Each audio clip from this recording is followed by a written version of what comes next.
ल है साथी हो, यो चाहिँ लेगुवा बेसी हो। यो अरुणको अरुण खोला, अरुण लेगुवा बेसी।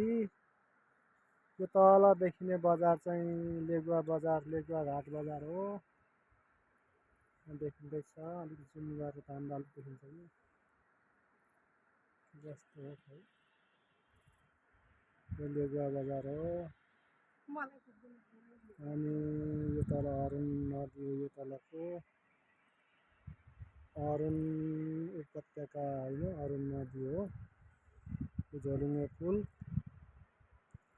अनि यो लेगुवा बेसी, लेगुवा घाट भन्छ। लेगुवा खोला, सानो खोला लेगुवा खोला त निस्किएको छ। लेगुवा खोलालाई पनि अलिकति देखाउँ। यो चाहिँ लेगुवा खोला हो। यो जुम गरेर मलाई नजिक आनेको लेगुवा खोला चाहिँ यो अरुणमा निस्किन्छ। यो लेगुवा र अरुणको दोभानमा चाहिँ बेसी ठुलो, लगभग 200 मुरी 300 मुरी धान फल्ने चाहिँ 200 मुरी धान फल्ने चाहिँ बेसी छ हौ। यो अन्दाजी 200-300 मुरी धान फल्छ होला हौ यहाँनिर भनेर मैले चाहिँ भनेको हुन चाहिँ अब सत्य कुरा।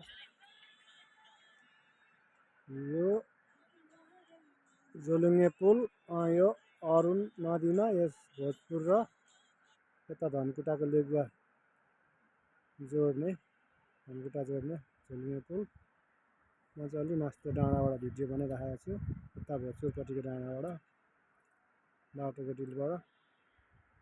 अनि लेगुवा घाटको चाहिँ उहिलेको बजार यो हो, पुरानो बजार। अहिले चाहिँ निकै आधुनिक सहर भइसकेको छ। बाटोहरू सबै पक्की बाटो रहेछ।